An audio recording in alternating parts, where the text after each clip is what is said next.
masamang epekto yan pagkatapos yung alak.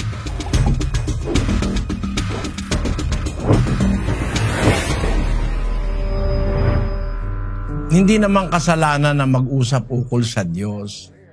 Pero bilang respeto sa Diyos, palagay ko hindi dapat pinag-uusapan ang Diyos under the influence of liquor o sa ilalim ng impluensya ng alak.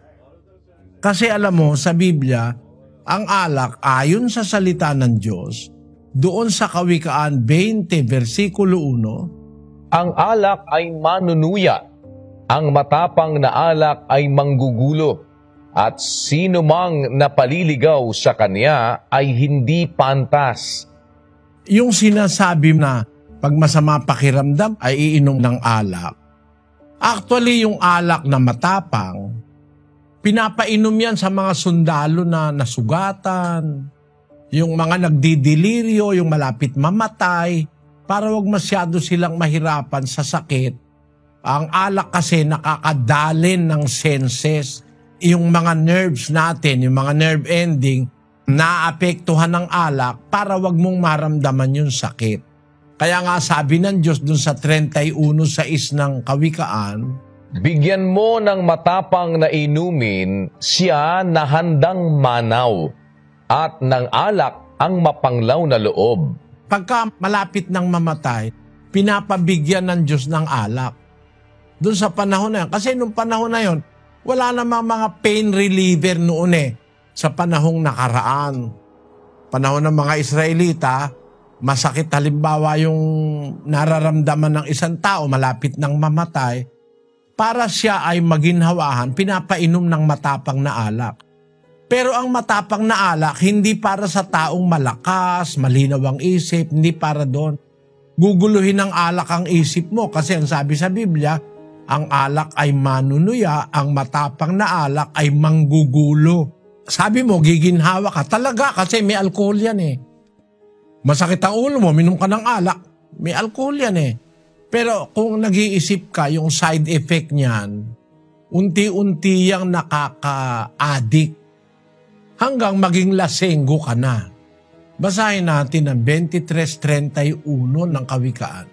Huwag kang tumingin sa alak pagka mapula, pagka nagbibigay ng kanyang kulay sa saro. Sa huli ay kumakagat ito na parang ahas at tumutukang parang ulupong. Ang iyong mga mata ay titingin ng mga katuwang bagay, at ang iyong puso ay nagbabadya ng mga magdarayang bagay. Oo, ikaw ay magiging parang nahihiga sa gitna ng dagat o parang nahihiga sa dulo ng isang palo ng sasakyan. Kanilang pinalo ako, iyong sasalitain, at hindi ako nasaktan. Kanilang hinampas ako at hindi ko naramdaman. Kailan gigising ako? Aking hahanapin pa uli. Paglasing ka na, paluin ka man, sabi mo, hindi ako nasaktan. Hinampas ako, hindi ko naramdaman kasi wala ka nang pakiramdam dahil kargado ka ng alkohol Ano ang mangyayari? Kailan ako gigising?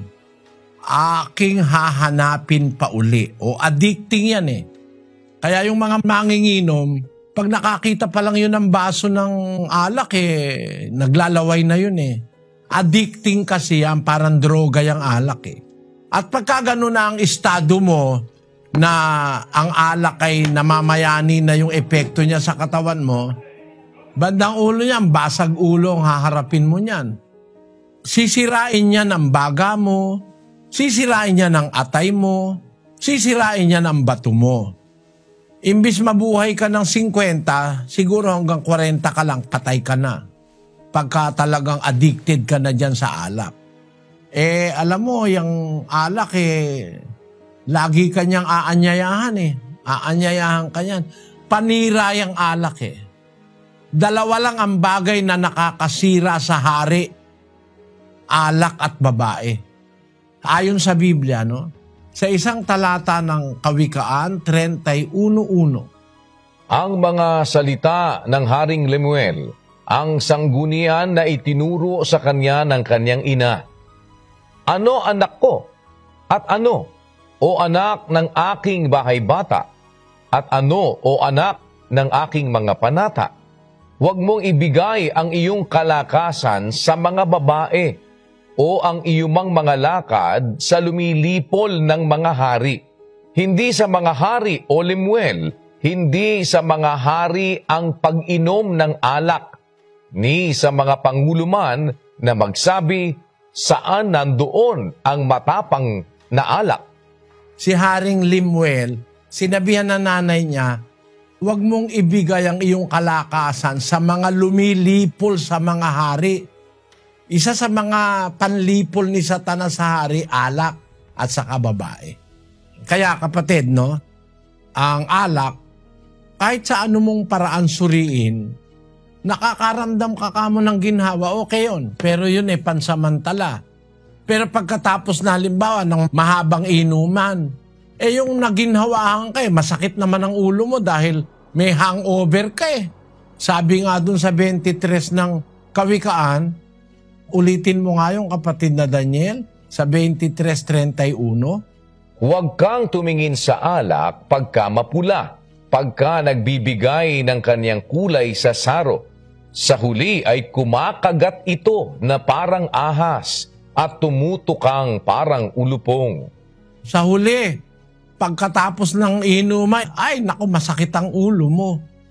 Kumakagat na parang ahas, tumutukang parang ulupong. Merong mga masamang epekto yan pagkatapos yung alak. At hindi nga lang yung sakit ng ulo, kundi yung baga mo, yung atay mo, yung bato, masisira yan dahil sa alak.